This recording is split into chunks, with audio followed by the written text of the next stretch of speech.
Welcome back to Raised by Giants live discussion. Good to see everyone. Welcome everyone in the chat and any moderators and channel members out there, and to anyone that's listening to the replay. Thanks for joining us. And if you're listening on the audio only, welcome. And if you're watching on YouTube or X, be sure to follow the audio only on any and all podcast platforms. You can set it to where the shows are automatically downloaded upon release. I listen to a lot of podcasts while I'm driving on Spotify. It doesn't suck up all that data. So be sure to follow the show on Apple Podcasts, Amazon, iHeartRadio, and Google Podcasts so you never miss a show. A Clockwork Shining is now available on Tubi. Anywhere you can download the Tubi app, you can now watch my documentary, A Clockwork Shining, on Tubi. So even if you've seen it already on Amazon Prime or Apple TV Plus, watch it again on Tubi. I have the link pinned to the top of the chat, and it is also in the description. With that down, we have with us today author, filmmaker, writer, and producer, and star of our hit documentary is A Clockwork Shining on Amazon Prime and Apple TV Plus, and JFKX, Solving the Crime of the Century. Links are in the description. Jay Weidner, welcome back to the show. How's it going? Doing good. How are you? I'm doing great. And we had some revelations the other day while we were on the phone. And what kind of sparked this conversation was a show called The Institute. I don't know if people have seen this. I spoke about it the other day with Juan Ayala. But I thought that was strange, Jay, because it seems like every time we do something, and this could be just a coincidence, but it's happened like 3 times now. I don't know when something doesn't become a coincidence anymore. I think after 2, I think it's pretty fair to say around 2 times of something happening over and over again, it's no longer a coincidence. But there always seems to be some sort of propaganda surrounding whatever it is that we decide to do. I noticed that. How about 15 documentaries came out right after we came out with JFKX, when there had been almost no films made about the JFK assassination. I know because I would have watched them if they'd come out, and there was hardly any. And now there's, you go on Netflix and various services, and there's like 8 or 9 different films on each service, and all of them in their own way seek to debunk what we say in JFKX, and it's very odd. And then A Clockwork Shining comes out, and then not only is there a plethora of YouTube and various shows talking about The Shining and Kubrick, but then this odd TV series, which is out right now, it's still playing. It'll have, I think, 2 more episodes of a book by Stephen King called The Institute, which is a very interesting idea, because I'm going to say this right now, and I'm going to reiterate it as we go along here. We really didn't know the stuff that's in the book or in the movie, The Institute, until a couple of years before the book came out in 2019. So what am I talking about? Well, I'm talking about how around 2017, it was discovered that abused children can acquire psychic abilities from the abuse as a matter of course of the abuse, telekinesis, telepathy, and those kinds of things. And that's what this show, The Institute, is about, right? Yes. So in the show, they kidnap highly intelligent children and torture them to get them to become more psychic, and they do tests on them, and then there's reasons why they're doing this. I don't want to get into it because it's kind of a stupid reason, but the idea is that Stephen King in 2019 is now inculcating in fiction and now in this series this idea that abuse can cause psychic power, psychic abilities. And I've been around a long time, and it was not known before that. Now, it was known probably in a cult circle, that this was true, That may be true. That may be some of what the stuff Aleister Crowley is talking about. But in the general public, we did not know that. We thought that, abuse caused, terrible things to happen to people later in their life. And we knew that abuse caused people to become more, especially people who are victims of sexual abuse, become very sexually oriented in their adult life. I'll just put it to you that way. And whereas regular people who weren't abused don't kind of get obsessed with sex as much. So we know there was these effects of sexual abuse, but we didn't know about that it would actually cause psychic abilities to happen. And so that's what this show is about. They're literally torturing kids to get them to become more psychic than they were when they were brought into the Institute.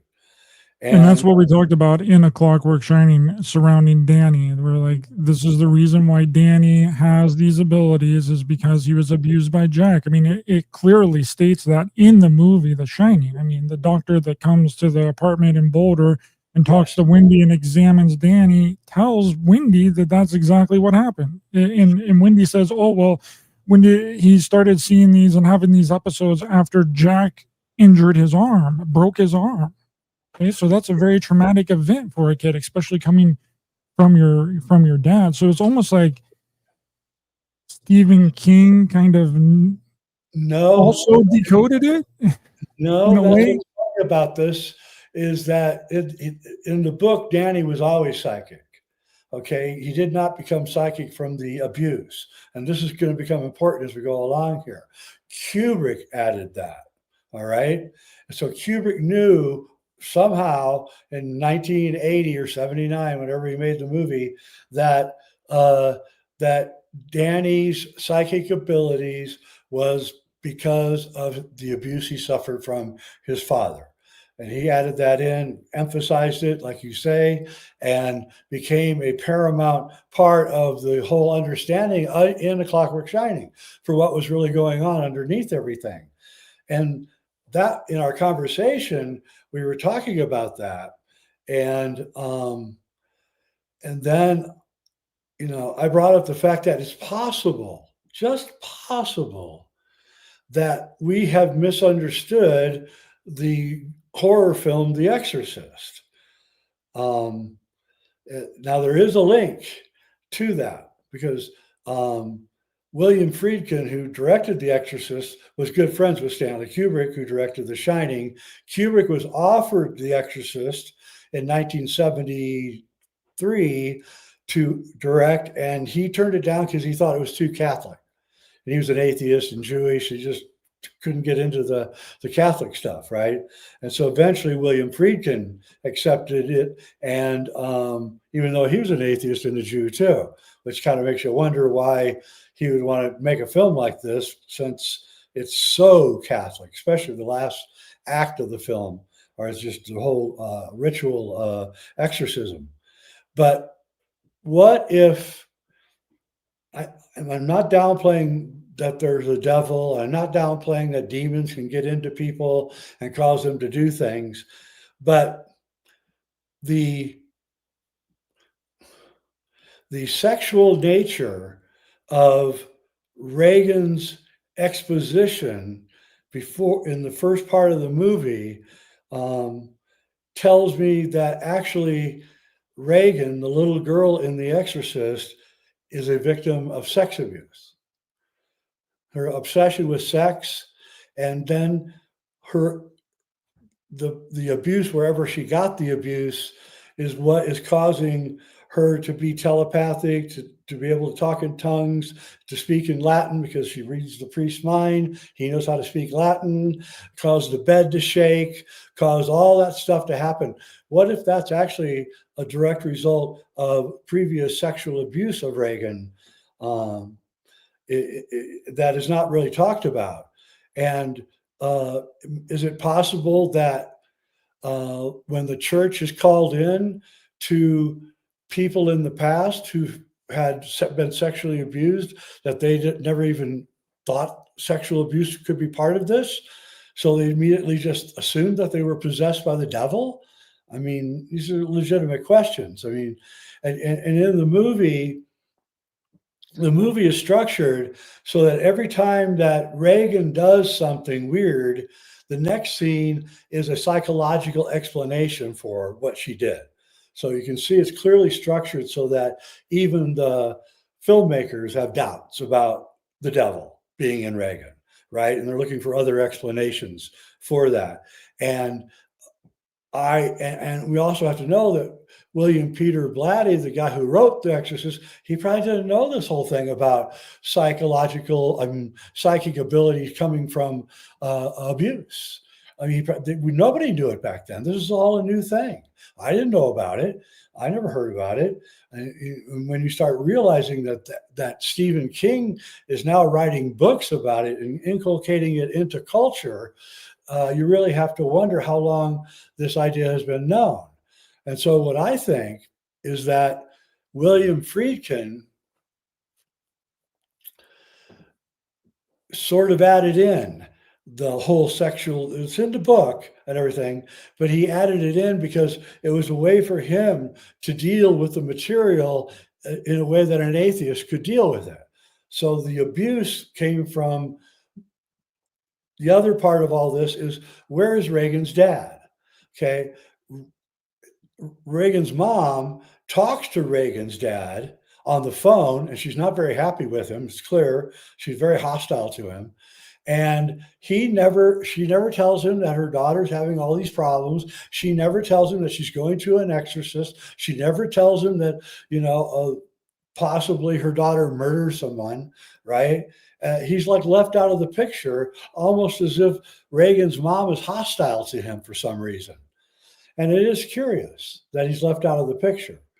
But the real question, the really weird part of this whole thing of re-questioning The Exorcist and what's really going on in this movie is the murder of her mom's film director, Burke. Burke is thrown out of Reagan's window and he hits these steep stairs and rolls down the stairs and breaks his neck in such a way that it's twisted backwards. It's completely backwards. And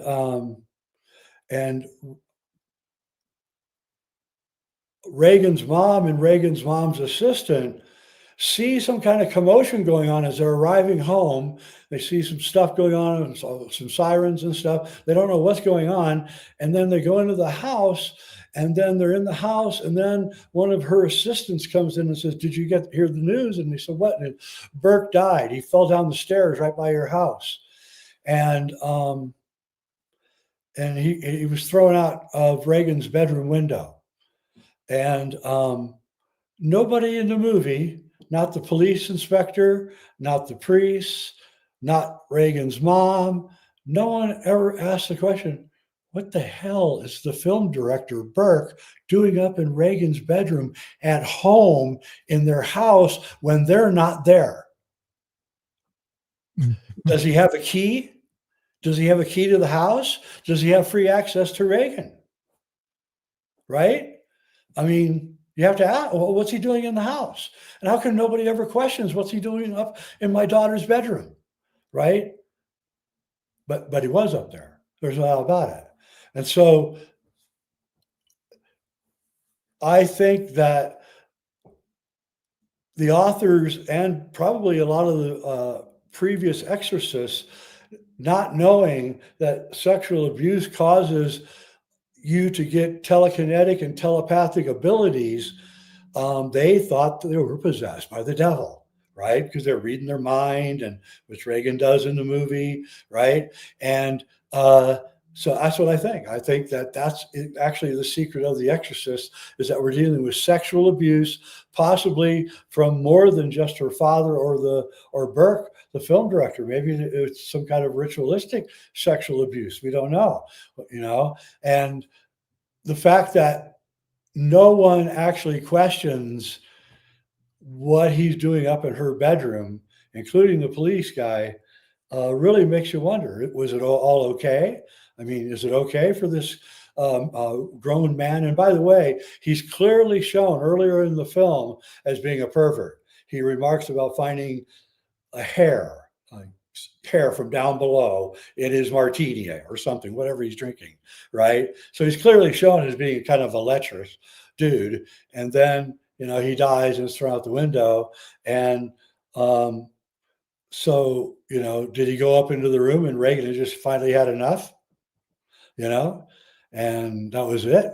She threw him out the window, and you say, well, how can a little girl throw you out the window? Well, we know that 90-pound women can lift up 2-ton trucks to get their kid out from under a tire, right? So it's been done in moments of fury and danger.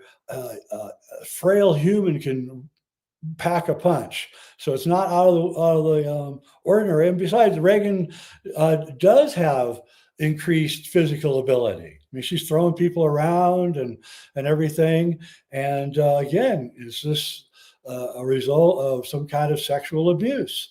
And the real killer of all this is that the way that she expresses her herself in such an overtly sexual manner, not just with the cross and that scene, the famous scene, but she also throws herself into her mom's face and blood all over her mom's face. I mean, Friedkin is like no holds bar back, showing you that this girl is acting as if she was sexually abused. Now, here's the killer. You brought this up. I had not even thought about it. So Reagan's mom, Ellen Burstyn, she goes out to all these psychiatrists and nobody can tell her what's wrong with Reagan. And she's getting all these tests, which are torture. Follow the medical scenes of Reagan. They are torturing her, completely torturing her. It's harder to watch those scenes than any other scenes in the movie. It really is. And you feel so sorry for Reagan during those scenes. But then she finally reaches her wit's end and she goes to the Catholic priest and asks him for help. And he's really skeptical and great actor. All the actors are great in the movie. And but what do the two Catholic priests do the last act of the movie? They tie Reagan to a bed and they torture her. So the answer to a person who's been tortured and abused is to torture and abuse her. And that is really the story of humanity, where we have people abusing young people and then turning them into abusers as a nonstop chain of command. And to try and cover up the abuse that happened before. I mean, this always kind of struck me as odd. Why is it only Abrahamic religions that deal with possessions and demons? Why are there only Catholic exorcists, right? Yeah. You would think that if the Abrahamic religions were correct and true, why would supposed demons only mess with the only group of people that can cast them out? It really doesn't make any sense. Have you ever heard of a Hindu having a demonically possessed person that required the Catholic Church's blessing for an exorcism? No, but the Hindus do have rituals where they enact, where they become the god or goddess, right? I've seen them. I've been there and I've seen it. It's pretty dramatic. But they are possessed by the god, but it's just a short-lived possession during the ritual. Then it's over and they're back to themselves, and they know that they were enacting it out and all that, and because they studied the god that they were impersonating. So no, and I wonder. I mean, what about Buddhism? I've never heard of a Buddhist requiring the assistance of a Catholic Church in regards to someone exorcising demons. Kind of laughable, actually. So my theory is that the rituals of the Abrahamic religions open up the person doing the rituals to demonic attack. I do believe that is true. But also, all three of these religions, I hate to say it, but they're all well known for sexual abuse of young people. Just put it. And that's my point, right? Okay, so when's the last time you heard a Catholic priest walk into a monastery and exorcise a possessed freaking Shinto monk? Never. So you would think by the logic of the church that the people that aren't involved with or believe in the Abrahamic religions would be the weakest. Okay, and the furthest away from God. I mean, that's pretty much what all of Christianity is. Like anybody that doesn't believe in Christianity isn't of God and is the furthest away from God. That's why there's all these people trying to convince others to go to church and go to and read the Bible. You know, why isn't anyone else being possessed besides the believers in the fundamentalist Abrahamic religions? And is it just a coincidence that most sexual abuse scandals out of any religious institution ever is the Catholic Church? Yeah, well, the other two are pretty good too, man. Don't underestimate them. Remember the video of the synagogue in New York, with the underground tunnels and all that. Well, I So take Judaism as an offset of Christianity. It's yeah, it's still they're very similar. Yeah. Um, Christianity probably doesn't worship the Elohim as much, but yeah, and I would say it is instilled from the rituals and the beliefs of those religions, stemming down from the Elohim. I mean, because if you read the Old Testament, the Elohim who made us supposedly, uh, they're fornicators, they're alcoholics, I mean, I don't know, they're murderers, or they go out with young women, and so I don't know. They appear to me to be not very nice, whatever they are, gods or people or whatever. And I think that the three Abrahamic religions, which were created by them, have the same predilections that they have, and they're passing it down to their children. And it would be interesting to see statistics on, the number of sexually abused people around the world, and see what religions that they come from. And I'm going to bet you they all come from this religion.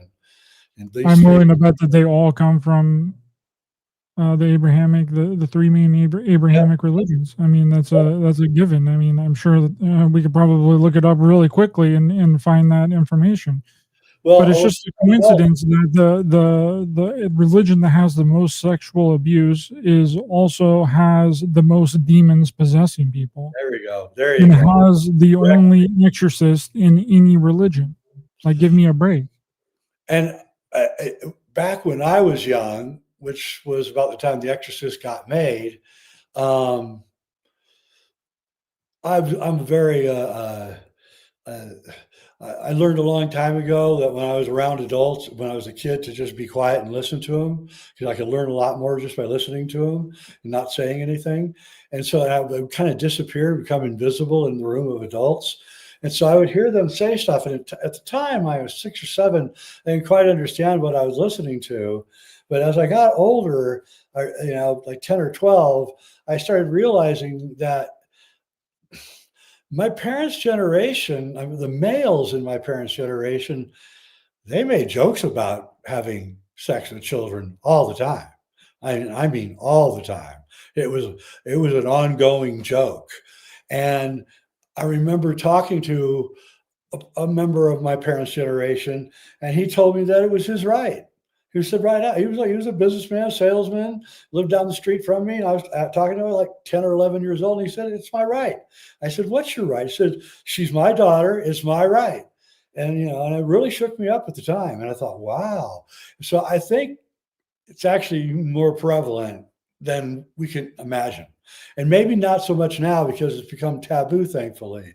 But in the old days, I think it was maybe like higher than 50%, maybe, of that generation. And it was taken for granted. And I also remember, again, when I was maybe 14 years old, I was watching TV. It was a congressional hearing for something. My mom was watching it because she was really into politics. And I heard, remember, all of Congress were all men in those days. All the senators were all men, right? There weren't any women, maybe one. And guy got up and made a joke about, old enough to, I don't want to say it, they get knocked Yeah. off. Old enough to you know what, and old enough to you know what, right? And everybody laughed. It was really laughed. The whole Congress thought it was the funniest joke of all. And he was making a joke about having sex with, prepubescent teens, essentially. And it was so.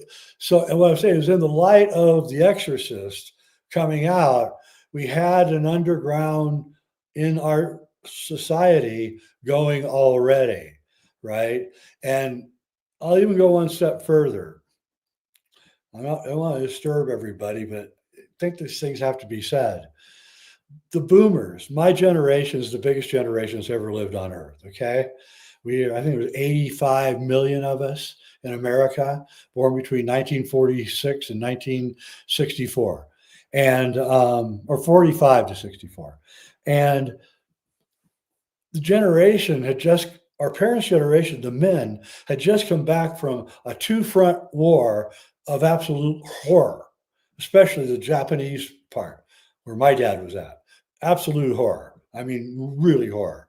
And so they were coming back from a horror, and when they came back to wealth, because America started growing really rapidly, and millions of young people everywhere. They had to change. Daylight savings time was created right here and there for us, so we could go to school in the daylight. My generation. So all sorts of societal things happened because we were such a gigantic generation.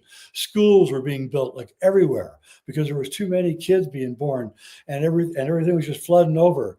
And in the middle of all this, so let's say the baby boomers started in 1945. In 1966, a song came out.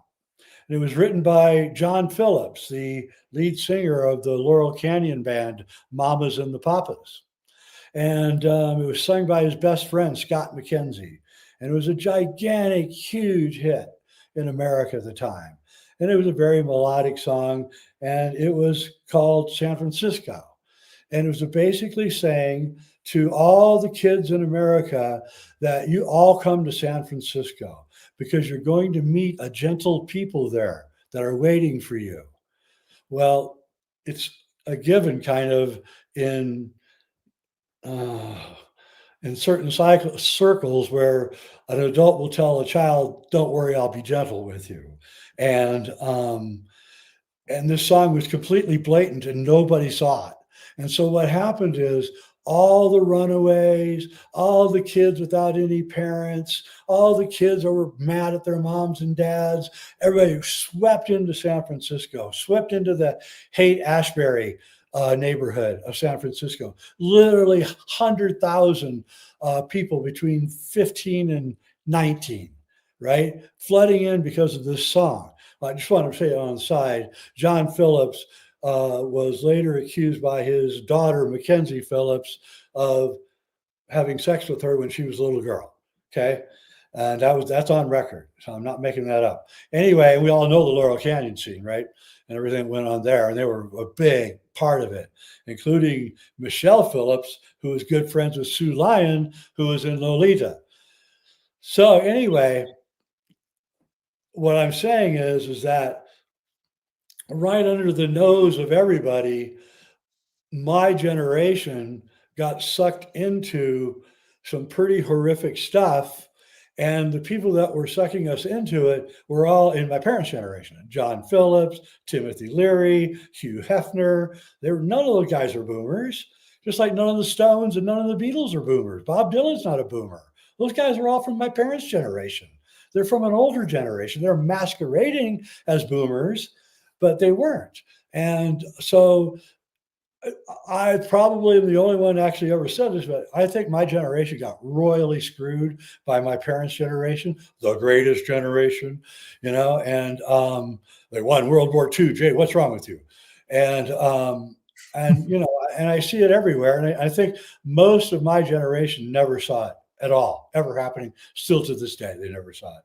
Never saw the manipulation, the faking of the music, the weird movies that they put out to influence us, and the drugs being pushed by the CIA. Oh my God, the Beatles pushing LSD, and all the casualties that occurred there, and the fact that Lennon started figuring it out in 1980, and he didn't make it to the end of the year, and you know, so I So think I did a little investigation into the true story of The Exorcist. Which, are you familiar with the true story of what the novel is written about, which was by William Peter Blatty?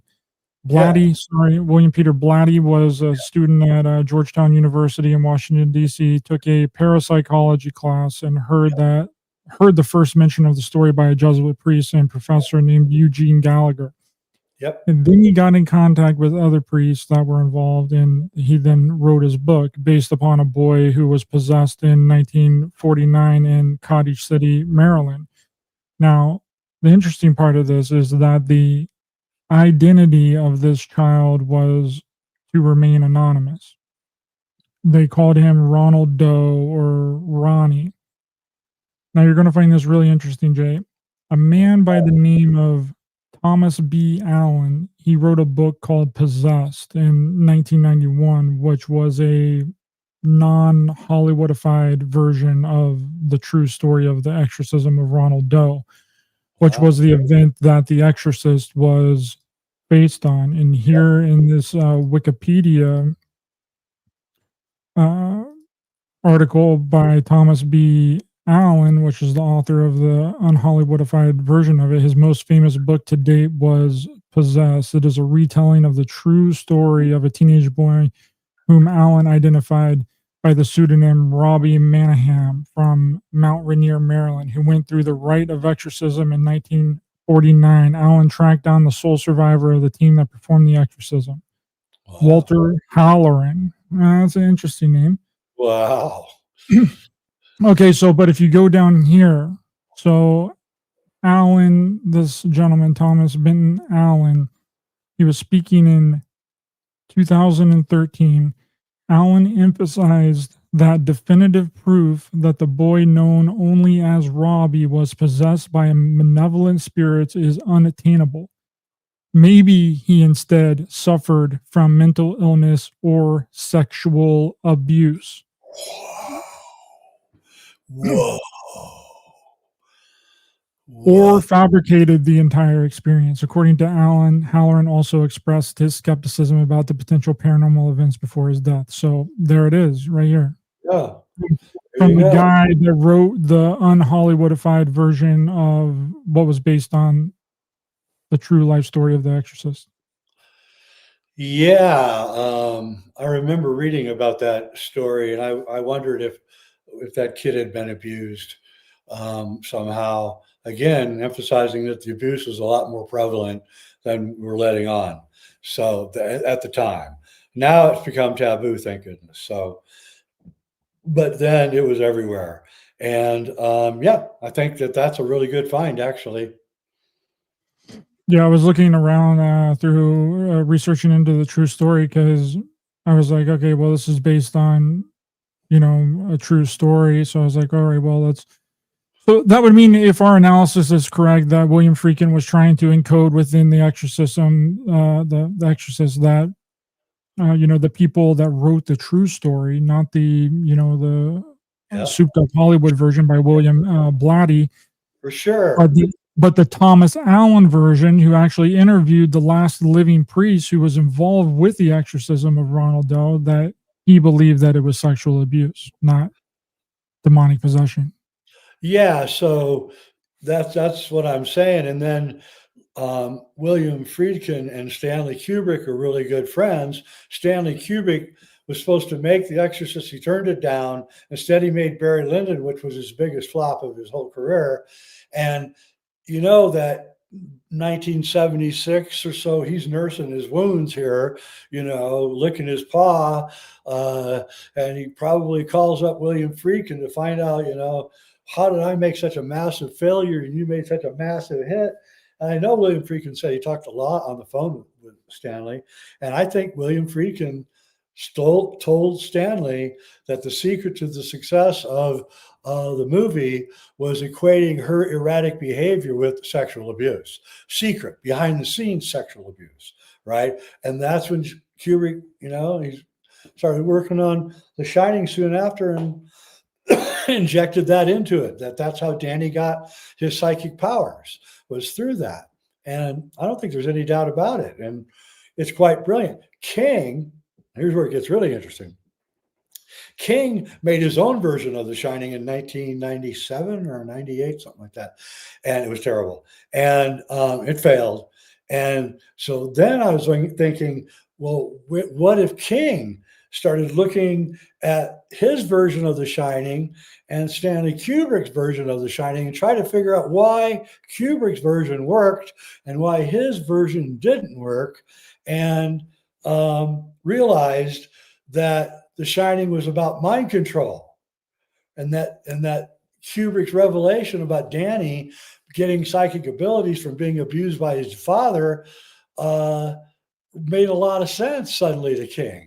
And then he wrote The Institute in 2019, kind of with enough clues pointing towards The Shining, Kubrick's Shining, not his Shining, in The Institute, that you have to begin to wonder if he's not paying an homage back to Stanley, for Stanley having enough wisdom to slip all that in to his mediocre ghost story. Well, I mean, that makes 100% sense, because The Institute is filmed like The Shining, like the hallway scenes, and there's so many references to The Shining in there. The logo of it is the all-seeing eye and the freaking monolith from 2001: A Space Odyssey. And the good cop is named Wendy, same as Wendy in the movie. And there's two twin girls, just like in the movie. And it's just odd. And things in there are in there like only you and I would have gotten. So that was really strange. Anyway, so I don't know. I'm sure that King saw our movie, The Clockwork Shining, because I know he's familiar with all of my Kubrick work, and has told people between us that he thinks I'm right about the moon landing, and I think he thinks we're right about A Clockwork Shining after watching The Institute. So I think we're seeing like this kind of feedback mechanism where Kubrick's work is having a feedback mechanism on King, and then that's having a feedback mechanism on us, and it's really amazing. And by the way, King admitted that he got into writing horror after he read The Exorcist. So I mean, it's not just that these things are all related. It's even more related than that. And it is even more related, because I got something that's shocking. Okay. Yep. So remember how I was telling you that the Ronald Doe, his real name was never disclosed. They kept his name a secret this entire time, from the time that he was born, I believe was 1935. They kept his real name a secret up until his death in 2020. Okay, his real name was Ronald Edwin Huckler. Okay. Ronald Reagan? Ronald Edwin. So Edwin. And after doing a little bit of digging, okay, I think that this is going to blow your mind, because it blew my mind last night at like 3 a.m. when I was looking into all this stuff. Are you ready? Boy whose story was inspired by the exorcism grew up to play a key role in the first moon landing.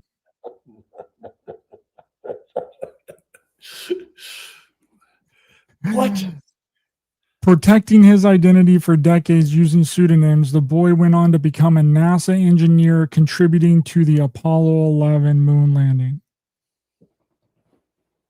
Okay.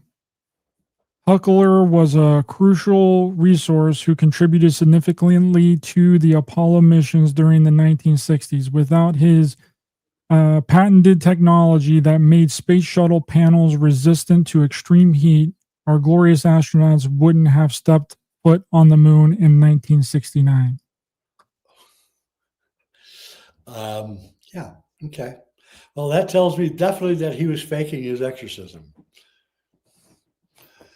What do you think of that? Holy shit. Weird. That is just weird. And what's his name again? His name is Robert Edwin Huckler. Hukeler. Interesting. And he went on to become a NASA engineer. A That is, NASA engineer in and don't forget, specific. in The Exorcist, there's a at the party, the astronaut is there, and Reagan comes down the steps and pees on the floor and says, "You're going to die up there." Remember? Yep.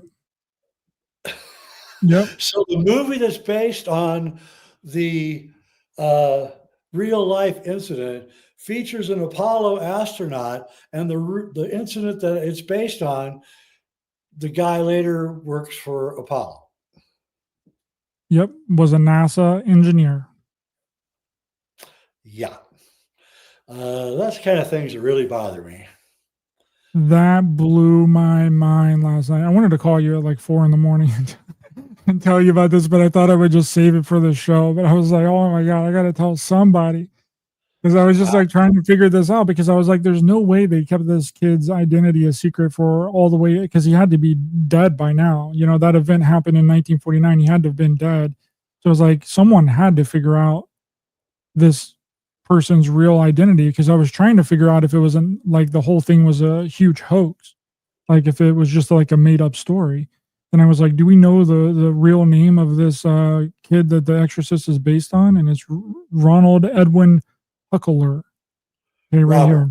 Robert or Ronald? Ronald.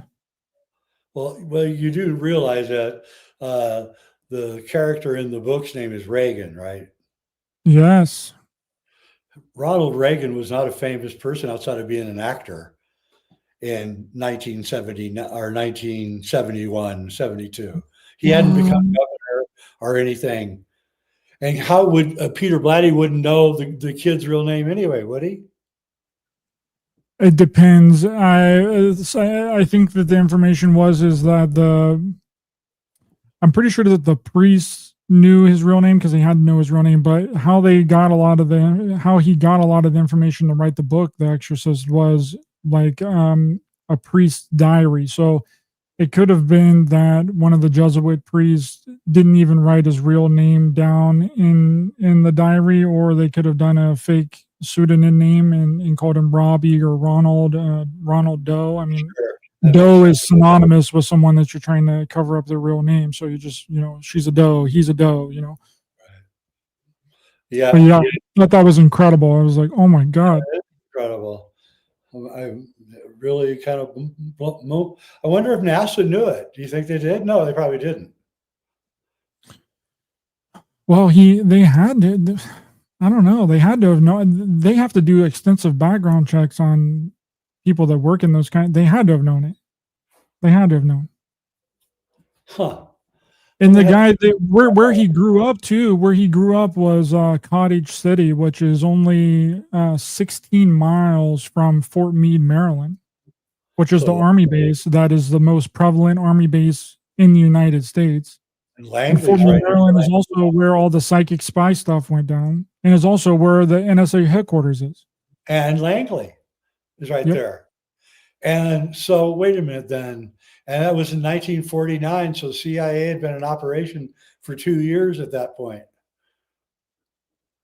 They had to know that was him. I wonder if it was some kind of early MK Ultra experiment.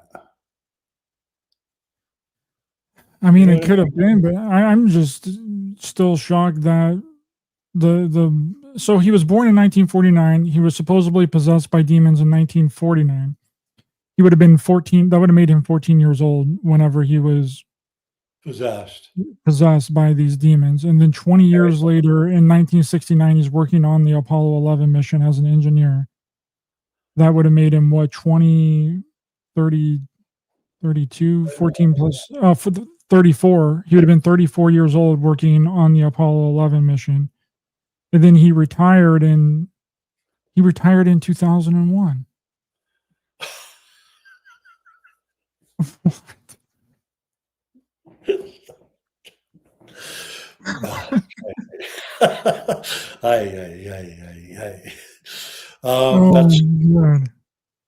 That is very, very odd.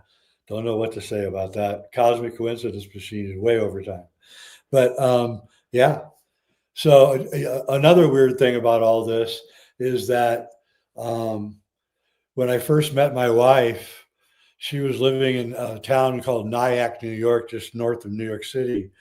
And so I'd go to New York. I was living in West Coast. I'd go to New York, every couple months to see her. And we were just girlfriend and boyfriend at the time. And then one time she goes, "Oh, we're gonna really have a lot of fun tonight." I go, "Yeah, what are we doing?" And she said, "Oh, I'm not going to tell you. It's a surprise." So I go, "Okay." We get in her car and we drive to this really fancy neighborhood in Nyack, New York, and big mansions and everything. And I'm like, "Whoa!"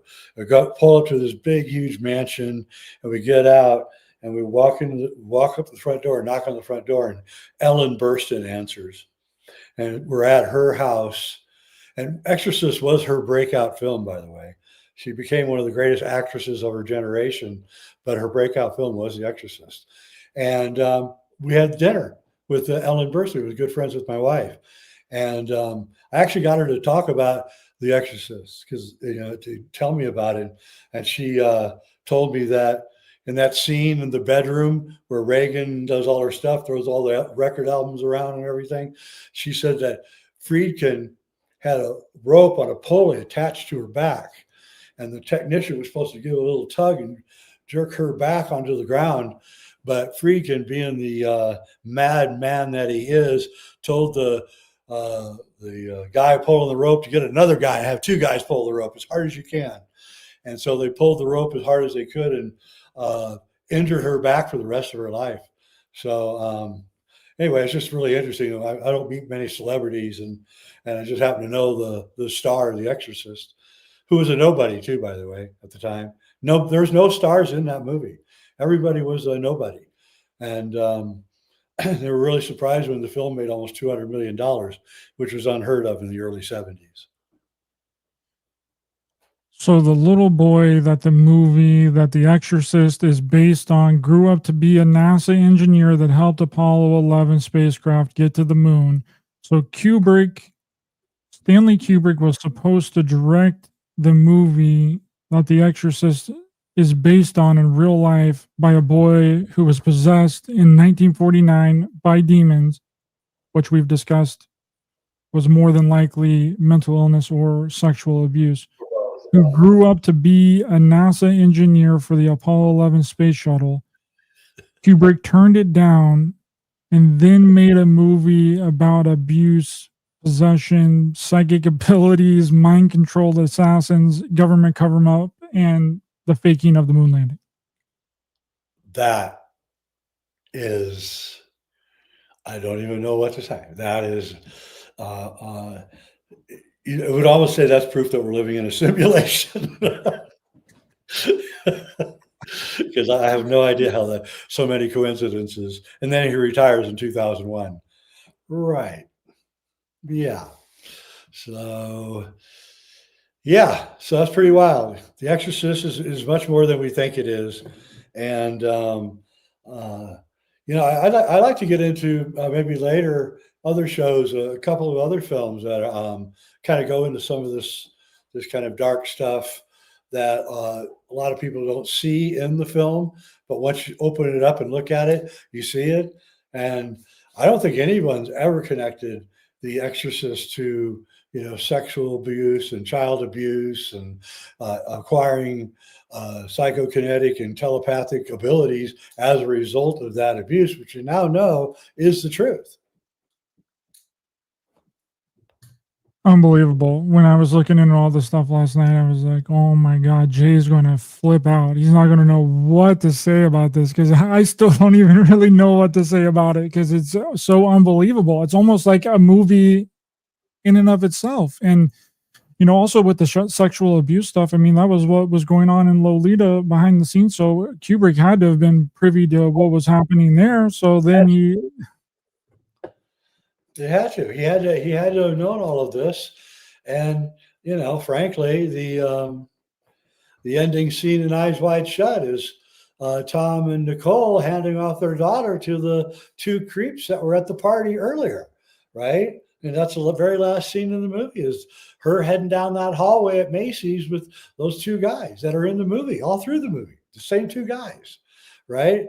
And it's clear that, um, this is the reason why Kubrick probably didn't last too much longer after he showed the film to the Warner Brothers executives in 1999. And, so I don't know. It's like, Well, you get there's some revelations there too. You sent me a video the other day that a CIA agent basically revealed that he's the one that gave over Stanley Kubrick to the secret society.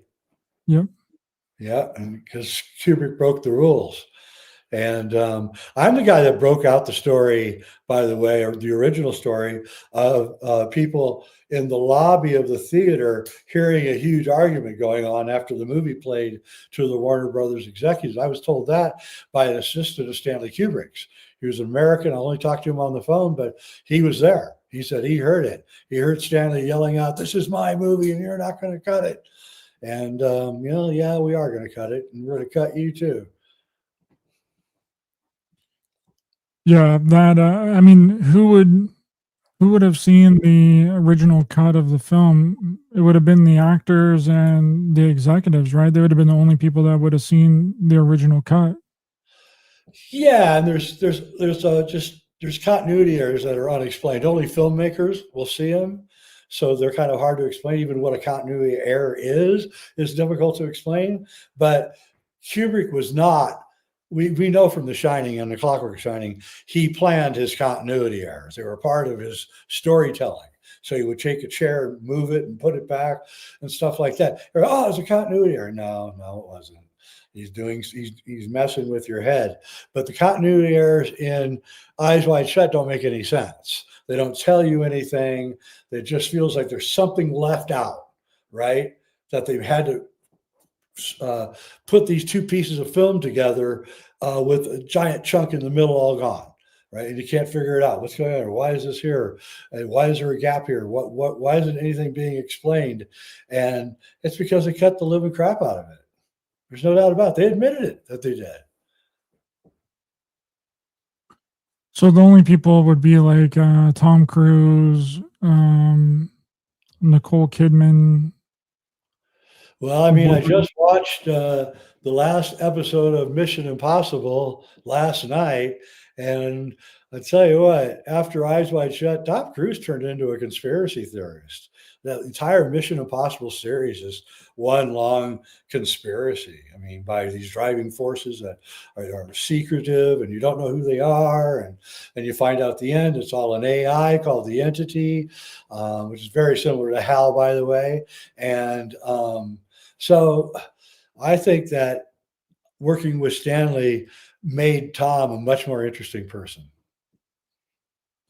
I think so too. All the things that I've heard about Tom Cruise, he seems like a down to earth guy.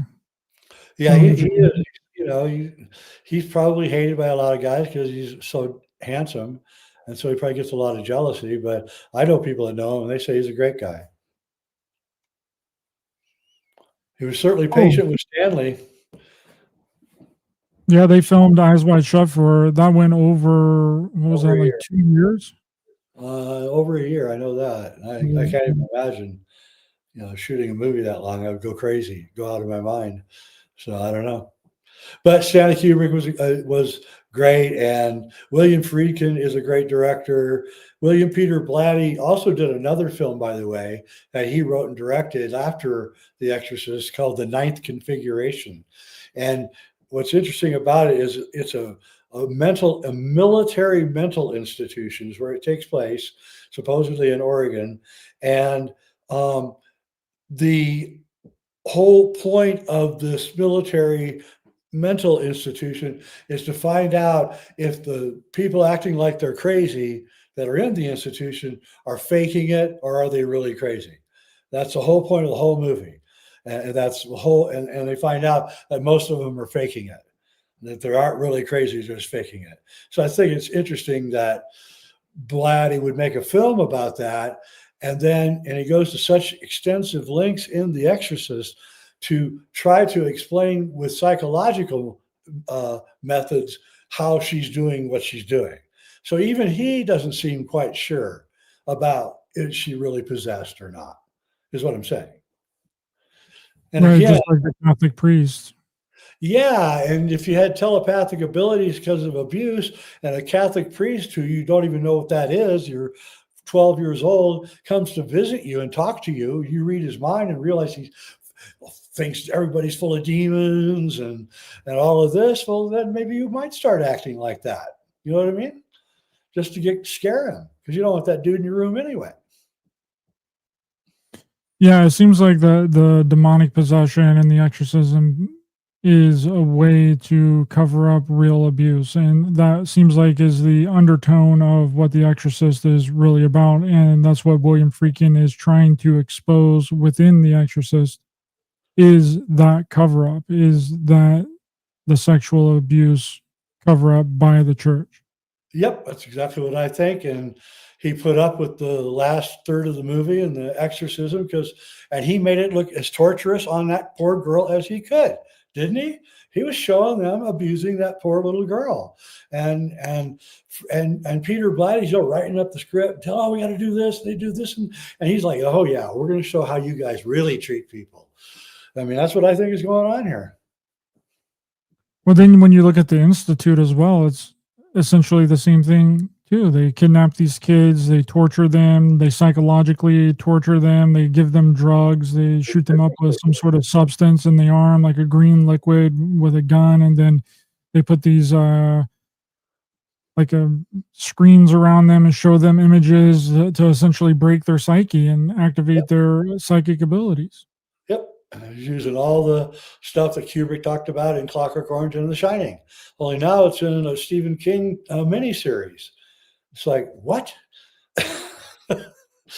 With all the references to The Shining. So clearly either Stephen or the guy that wrote and directed the movie or the series understands the relationship between the Institute and what Kubrick is saying in The Shining, and which we prove it in A Clockwork Shining. I think we do. I think we were spot on, and Stephen King had to have recognized that and wrote this book. I mean, you also have Room 1408 as well, and that was like a quasi weird MK Ultra book and movie, which I also think was in relation to Stephen King's portrayal of The Shining as well. So. Yeah. You know, Stephen King was like, okay, well, you took my movie and kind of did whatever you wanted to do with it. Then I'll make an entire movie that surrounds one hotel room. Yes. Like room 237, not the documentary, but like the actual room within The Shining, 237. And I'll make an entire novel about a guy inside of one singular hotel room. Very interesting. I think. Very interesting. Yeah. And yeah. So anyway, everyone go out to watch The Exorcist, watch it with new eyes. The devil may not be there. I don't think that he is. Jay, thanks so much for coming on. Really appreciate it. Yep. Could you let people know where they can find you online and where they can watch both of our documentaries? Yeah, they're both up on Amazon, Tubi, Apple. Just type in JFKX or A Clockwork Shining. They've hugely influential films. I'm even surprised by it. And yeah, I have a show on YouTube called Reality Check. You check out my free stuff at jweidner.com. And all of my movies and documentaries are up on either Amazon or Gaia. Thanks so much, Jay. These two are up on Amazon. Yeah. Amazon, baby, Amazon Prime and Tubi. Thanks for coming on. Really appreciate it. Appreciate everyone in the chat. Please be sure to hit the thumbs up button to help the channel and the algorithm. Share, subscribe, hit the bell icon as well for notifications. And we'll see you guys next time. Bye-bye.